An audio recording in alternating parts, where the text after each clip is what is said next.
O programa 180 Graus, o ponto da virada, está se despedindo da TV Novo Tempo. E nesse momento de relembranças, eu não poderia deixar de destacar aqui o testemunho do Renato Ruela. Sabe aquele tipo de conversa que você tem com uma pessoa e essa conversa marca a sua vida, você sai dali transformado e nunca mais esquece daquele momento?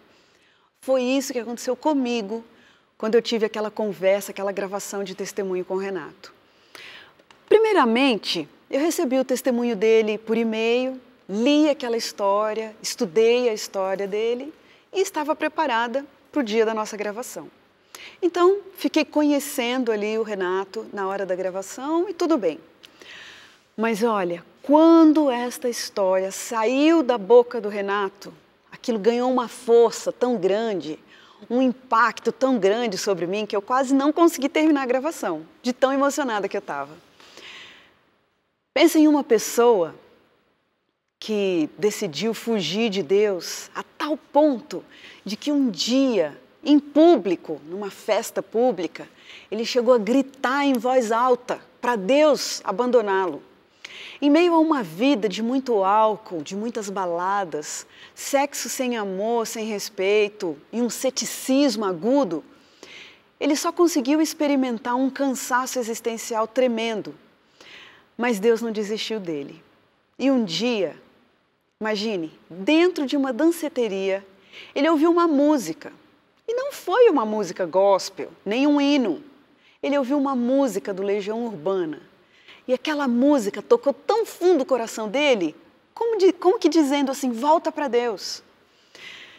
E a verdade é que Deus ouviu as orações da mãe do Renato, uma mãe piedosa que sempre orou por seu filho.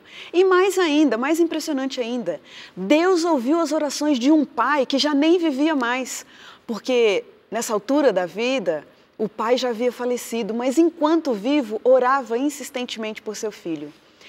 Enfim, a graça de Deus o libertou. E aqui nós temos essa história registrada, uma linda história de transformação de 180 graus. Vamos louvar o nome de Deus juntos, revendo esse testemunho. Quando sentimos o toque de Deus na vida, uma mudança acontece.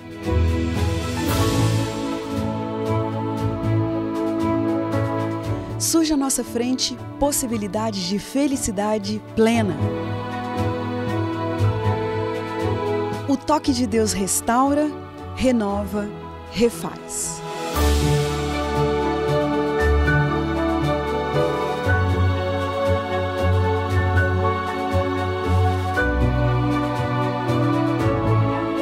Hoje conheceremos uma pessoa que experimentou essa graça maravilhosa. Ela vai nos contar sobre essa mudança de 180 graus que lhe trouxe paz.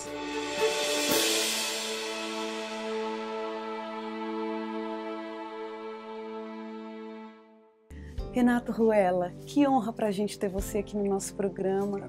Muito obrigado por ter aceitado o nosso convite. Obrigado. Fala para a gente um pouquinho como você descreve o Renato Ruela antes do falecimento do pai e o Renato Ruela de depois. Como você disse, o certinho, né? Um garoto criado desde a infância nos passos do cristianismo, em função de uma formação numa igreja protestante tradicional, mas que tinha uma visão bem restrita da vida cristã, com bastante conotações assim, legalistas, de fazer o que é certo, cumprir as ordens de Deus, e a religião era vivida dessa forma, dentro de casa, na igreja. E quando me tornei adventista também foi nesse caminho também, essa mesma sequência. Então, no momento da morte do meu pai, ele faz um cisma, ele faz um racha com essa pessoa que não se sustenta, né? No enterro do meu pai, eu vi que o Renato não se sustentava, não se autossustentava como eu acreditava, né? Então, na verdade, não foi tanto assim uma rebeldia direta contra Deus. Foi uma rebeldia contra mim mesmo. Algo em mim não funcionava. Eu não sabia o que era e eu escolhi, absurdamente, eu acho que é uma escolha absurda, não valorizo esse tipo de escolha, eu escolhi ir para o mundo, eu escolhi jogar tudo por terra e tentar de uma outra forma. No auge do seu distanciamento de Deus, se você pudesse dizer para a gente assim, um final de semana na vida do Renato Roella, o que envolvia esse momento de folga? Nessa fase eu já estava fazendo a residência médica, né, em ginecologia e obstetrícia, e a gente fazia muitos plantões, então eu trabalhava em torno de 3 noites a 4 noites por semana, e as outras 3 ou 4 noites eu passava no que os jovens hoje chamam de balada. Você tinha saúde para isso? Eu não sei como é que tinha tanta resistência, porque a gente bebia a noite inteira, dançava a noite inteira, saía de manhã, lavava a cara e ia para o hospital trabalhar. Gente, né? Que coisa impressionante isso. E era isso, né? Era uma vida louca, uma vida louca. No meu tempo de residência médica, os colegas da própria residência diziam que não valia a pena ter festa se o Renato não tivesse, porque eu era o agitador. Gente. Eu era o DJ, eu é que punha as coisas para acontecerem. Agora escuta, e aquela tal felicidade, né, de estar longe de Deus, e você era feliz nos seus momentos de reflexão, você se sentia bem mesmo? Como é que era, você com você mesmo? Não, de forma alguma. Em todos esses momentos não existiu nenhuma situação onde eu falasse, agora eu estou realizado. Não, sempre a sensação de vazio. E essa sensação, ela foi se tornando cada vez maior. Renato, o que uma música do Legião Urbana tem a ver com esse seu momento aí de nostalgia? Apesar de nem ser fã, assim, né, mesmo naquela época eu gostava muito de música internacional, música dançante e tal, é que numa vez dentro de uma danceteria, bêbado e tal, eu ouvi uma música que ele fez e que falava que vai ver que não é nada disso, né? Vai ver que já nem sei quem sou, vai ver que nunca fui o mesmo e a culpa é sua e nunca foi. E isso me incomodou, né?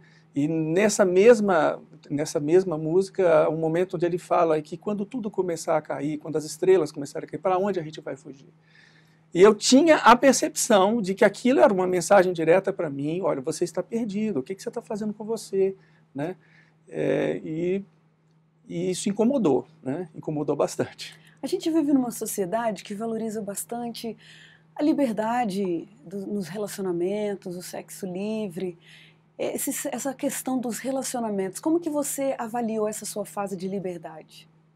Péssimos relacionamentos. Quando eu não estava sendo vitimado, eu estava fazendo alguém de vítima. Né? Ou você usa ou você abusa, ou você é usado ou abusado. É isso. A grande verdade é essa. É uma sexualidade depravada por si só, mas que também não traz nada de satisfação profunda, completa. É sempre o senso do vazio. As madrugadas da vida, voltando para casa, aquela sensação, estou sozinho. Renato, você vem de uma formação cristã, uma base religiosa. Durante essa fase em que você esteve distante, você não teve iniciativa, não teve vontade de voltar para a igreja? Teve algum momento em que você voltou para a igreja por uma visita, talvez? Teve um momento que foi quase o ponto da virada, não chegou a ser. Voltando de um plantão, eu cheguei em casa e minha mãe me perguntou, Renato, você podia me levar na igreja? Eu preciso explicar, minha mãe ela é paraplégica, ela está na cadeira de roda há mais de 30 anos. Quando meu pai faleceu, eu já fiquei cuidando dela, me tornei arrimo de família. Né? E já tinha realmente um bom tempo que eu não levava minha mãe à igreja. E aí eu disse para... pedido tocou seu coração. Pedido de mãe. Né? Aí eu, tá bom mãe, no sábado, né, nós éramos adventistas, então no sábado eu te levo. Filho, hoje é sábado. Então tá, então vamos hoje. E eu fui à igreja com a minha mãe. E foi uma surpresa muito desagradável, porque chegando lá estava acontecendo uma santa ceia. Puxa! Estava tendo ali todo o cerimonial do pão, do vinho, aquela coisa toda. E eu fiquei assustado com aquilo, sentei no último banco lá atrás, levaram a minha mãe lá para dentro, fizeram toda a parte cerimonial ali e tal. E eu fiquei sentado lá atrás. E aí... cerimônia de lava-pés, depois oração, e aí abençoa o pão, e aí distribui o pão, e as pessoas sentam, depois as pessoas levantam, aquela sequência toda de eventos. E em um determinado instante, quando as pessoas estavam em pé, com o cálice na mão, para tomar o vinho, o pastor disse de repente, assim, ele falou assim, irmãos, algumas pessoas estão sentadas. E é comum que algumas pessoas fiquem sentadas no momento da distribuição dos emblemas. É bíblico isso. Por causa da consciência, alguns às vezes não querem participar. Mas eu queria que a gente pensasse um pouco a respeito dessa prática. Porque se nós estamos aqui com o cálice, esse cálice ele representa o sangue de Cristo, e esse sangue foi derramado pelo pecador quando nenhum de nós aqui nem havia nascido. Aliás, esse sangue foi... a proposta dele ser derramado aconteceu até mesmo antes de acontecer o pecado. Então, você não perguntou para Deus, você não pediu para Deus por esse sangue. Esse sangue foi dado a você. Eu estou querendo dizer, então, que todas as pessoas que estão sentadas, e qualquer pessoa que esteja ouvindo o que eu estou falando aqui agora, pode acreditar nisso. O sangue foi derramado, mesmo que você não creia. O que você estava sentindo enquanto isso? Eu fiquei incomodado com aquilo. Ele estava dizendo para mim. E ele disse mais, ele falou, mesmo que você ache ridículo o que nós estamos fazendo, mesmo que você por acaso veio aqui hoje e ache estranho isso aqui, acha que isso aqui seja apenas um ritual, saiba que esse sangue te pertence. Puxa vida. Mesmo que você não creia nele. Ele é seu. Então eu queria convidar a todos que estão assentados para que se levantem e participem. Não abra mão do sangue de Jesus. O que você fez, Renato? Eu me levantei, né? Não tinha como não levantar. Eu me levantei, e aí veio o cálice, serviram para mim e para as outras pessoas. E aí eu me assentei, enquanto todos ali participavam. Naquele momento eu resolvi falar com Deus. Eu estava orando e nem sabia, né? E eu disse para Deus mais ou menos assim, eu sei como é que vocês fazem. Vocês fazem a gente chorar e depois lavam o cérebro da gente. Olha, essa foi a sua oração. Essa foi a minha oração. Né? Eu questionei mesmo. Mas eu não tive como ficar calado, eu tive que continuar. Eu tive que dizer para Deus, olha, é verdade, quando eu estava aqui, né, eu tinha paz. Hoje eu não tenho. É verdade, a minha vida aqui era melhor do que a que eu tenho hoje. Eu até sinto falta disso. Mas olha, deixa eu dizer uma coisa para você. Eu não gosto de você. Aliás, eu nem sei se você existe, eu não sei por que eu estou falando com você. Gente. Eu não sei se você está aí. E eu não gosto das suas coisas, eu não gosto dessas músicas, não gosto dessa Bíblia. Eu não creio nessa Bíblia. Eu não gosto dessas pessoas. Eu não gosto de nada disso. Eu gosto, sabe de quê? Eu gosto de pecado. E eu comecei a descrever os meus pecados, tudo que eu fazia, gostava de fazer. Eu costumo dizer, Creliane, que nessa fase o pior não era o que eu fazia, mas o que eu pensava. Meu pensamento era continuamente mal, que coisa malicioso. Louca, Renato. E eu confessei isso para Deus, sem arrependimento. Mas foi uma confissão. E disse mais. Eu disse para Deus assim, eu sou muito orgulhoso, sabe? Acho que para você me ter de volta, você teria que me quebrar, você teria que me incomodar, você teria que me adoecer, fazer qualquer coisa. Quem sabe me humilhar. E aí, você quer tentar? Mais uma vez afrontando, né? Afrontando a Deus. Renato, voltando um pouquinho lá no tempo, quando você era criança, qual era o seu sonho de futuro com relação à medicina? O sonho de medicina ele foi surgindo ao longo da infância porque o pai era médico, eu vi meu pai fazendo medicina, né, e se tornou médico, e gradativamente eu fui me encontrando com isso. Mas quando decidi fazer realmente o vestibular de medicina, eu o fiz num grupo de oração, com um grupo de amigos que eram da igreja, na época de adolescência, que eu estudava num colégio, um internato da Igreja Adventista, lá em Petrópolis, no IPAI. Uhum. E nesse grupo de oração eu tomei a decisão, vou ser um médico e vou ser um médico missionário. Olha isso. Aquele sonho que um dia você teve de ser um médico e um médico missionário. Agora, você descreve uma situação como essa em que você está afrontando a Deus mais uma vez. Não tinha aqueles momentos em que você voltava para trás e pensava, gente, eu queria ser um médico missionário. Olha aqui agora a minha situação. Não tinha esses momentos? Eu sentia isso às vezes na minha prática profissional. Quando às vezes pacientes numa maternidade que eu trabalhava, era um lugar muito ruim, um hospital péssimo. Eu trabalhava ali porque ali eu conseguia sustentar a minha mãe. Eu tinha que trabalhar. Mas algumas pacientes, pessoas humildes, às vezes me abraçavam, falavam assim, você é diferente. Você foi enviado por Deus. E isso me pegava de surpresa, né? Era Deus falando, você é diferente. E muitas vezes no corredor desse pequeno hospital, que hoje nem existe mais, eu parava na madrugada e falava, o que eu estou fazendo aqui? Eu não fiz medicina, obrigado. Eu não fiz medicina para isso, né? Eu queria ser um missionário. Na noite da minha formatura, eu estava embriagado com champanhe dentro de um motel e comecei a chorar. Eu não fiz medicina para isso. Que coisa louca. Foi um projeto que eu fiz com Deus, né? E estava tudo isso perdido nessa época. Renato, você disse que aquela visita à igreja foi quase um ponto da virada.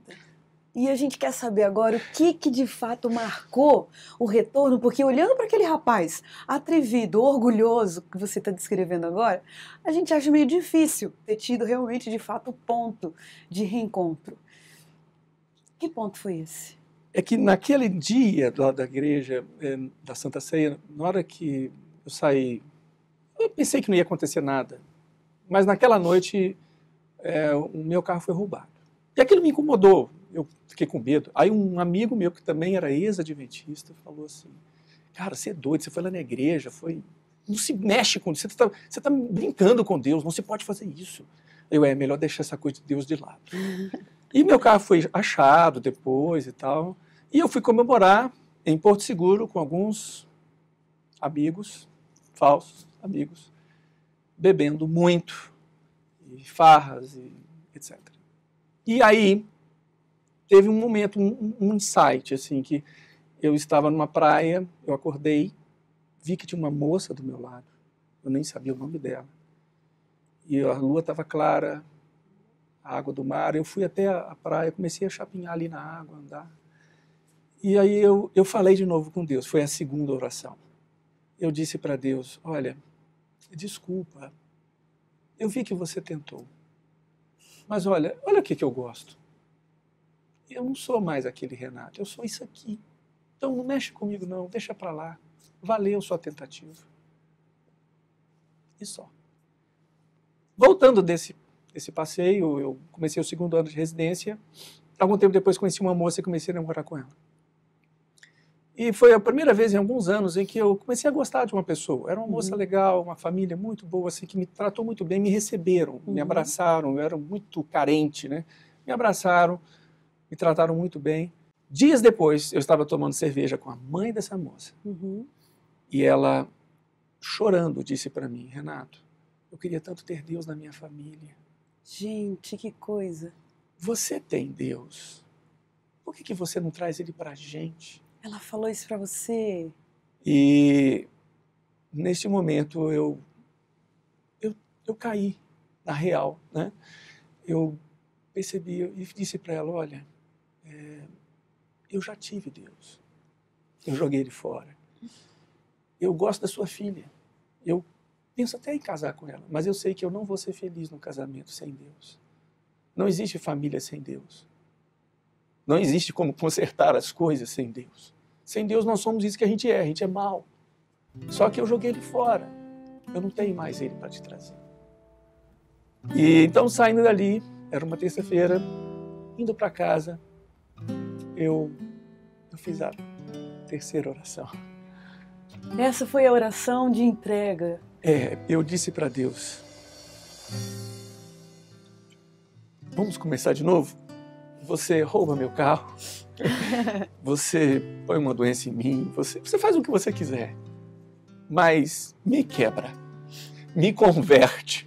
Eu pedi isso a Deus. Eu disse para Deus, põe um câncer em mim. Você está batendo, mas você está batendo leve. Eu quero ser quebrado. Eu preciso ser convertido. Crediane, no dia seguinte, Deus me levou a nocaute. Não vou dizer o que aconteceu. Preciso preservar hoje minha família, eu mesmo. Mas Deus, naquele dia, me destruiu, literalmente. Tudo que eu era, o que dizia respeito à minha pessoa, ao meu nome, à minha questão profissional também, minha vida profissional, tudo foi abalado profundamente. E eu fiquei tão atordoado que eu passei praticamente 24 horas chorando ininterruptamente. Repensando toda a vida. Desesperado, sem saber o que fazer. Eu não via solução. Durante esse período de foram quase 30 horas, eu não me lembrei que eu tinha orado, eu não pensei no nocaute, eu pensei em tentar sair daquela situação. Eu me senti encurralado, finalmente, sabe? E aí eu percebi que os amigos eram realmente falsos amigos, porque na hora que você mais precisa, as pessoas saem fora. Renato, ouvindo essa história, a gente entende uma luta muito grande, sempre. Deus não te abandonou em nenhum momento. Mas você foi sustentado por mais do que simplesmente a sua base religiosa. Quem é que ficou orando por você durante esse tempo que você teve longe? A mãe sempre ora, né? Eu sempre digo para as mães, não pare de orar. Porque a palavra de Deus diz que por amor do teu pai e da tua mãe. Eu digo que hoje eu estou de novo na igreja, eu sou pai, tenho filhos, tenho uma família feliz. Porque Deus foi fiel. Talvez não a mim, eu não mereci. Ele foi fiel ao meu pai, ele foi fiel à minha mãe. Nós nunca podemos desistir de orar pelos nossos filhos, porque Deus é fiel. Mas houve uma pessoa muito especial. Ela chama-se Rosilene Evangelista. Rose trabalhava num escritório dentro do hospital que eu fui fazer residência. E ela era da Igreja Adventista e ela tinha conhecido meu pai. E um dia alguém falou com ela, lembra do Dr. Pedro Ruela? Ah, aquele homem era muito bom. Pois é, o filho dele, você conhece? Não, não conheço. Pois é, ele faz medicina, mas ele está perdido. E contaram para elas as minhas peripécias. E aí ela ficou com aquilo no coração dela e ela começou a orar por mim. Eu acho que ela nem sabia meu nome. Mas ela orava pelo filho do Dr. Pedro. Que coisa! Algum tempo depois eu fui fazer residência no hospital onde ela trabalhava. E ela me conheceu. É ele. E aí ela começou a orar mais ainda, mas ela começou a fazer algo também muito especial. Rose jejuava por mim todos os sábados. Ela fez isso durante 1 ano. E fui para a sala da Rose, assim, eu fui levado pelo Espírito à sala da Rose. Chegando lá, ela atendia um paciente, tinha um livro em cima da mesa dela, eu olhei, o nome do livro, Volta para Casa, Filho. O autor, Alejandro Bulhon. Era para você aquele livro, Ruela. Aí eu olhei, Rose, ela assustou. Oi, doutor, de quem é esse livro? É meu. Eu queria ler. E ela fez assim, meu pai, ele quer ler o livro. Eu não sabia por que ela estava com aquela emoção, porque ela vinha orando por mim há 2 anos. E então, lendo aquele livro, né, que é a parábola do filho pródigo, eu fui me reencontrar, né, com esse Deus maravilhoso, com a graça, com o encontro com o pai, fedendo a porcos, né, maldoso, e Deus foi limpando, foi transformando.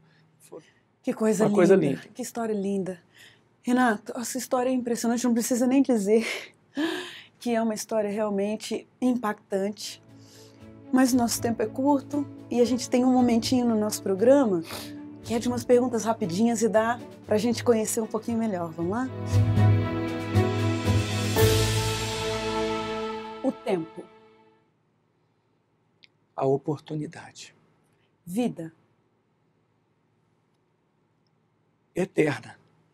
Sucesso. Ter Deus no coração. Felicidade. Minha família. Perdão.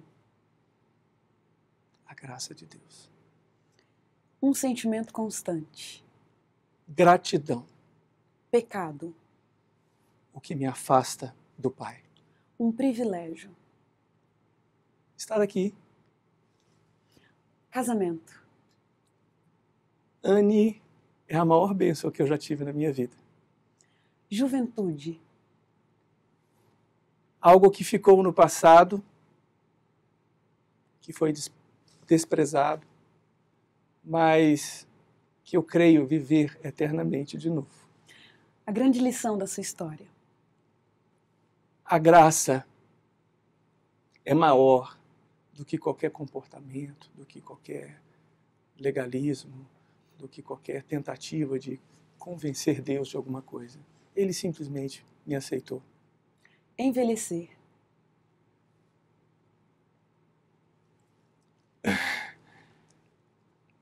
Ver meus filhos fazerem a vida deles. Eu desejo muito isso. Uma pessoa. Meu pai. Um versículo da Bíblia que te acompanha. Aquele que habita no esconderijo do Altíssimo, à sombra do Onipotente, descansará.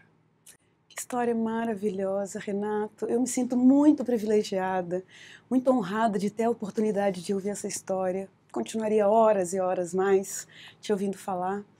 Que Deus continue usando a sua história, Amém. o seu testemunho para uma bênção. E que sua família também seja sempre uma luz para as outras pessoas. Obrigada. Amém. E a gente termina o programa 180 Graus, o Ponto da Virada, feliz por esse testemunho impressionante. E como diz o texto bíblico, era preciso que nos regozijássemos e nos alegrássemos, porque esse teu irmão estava morto, mas reviveu. Estava perdido e foi achado. Um grande abraço para você e até o próximo programa.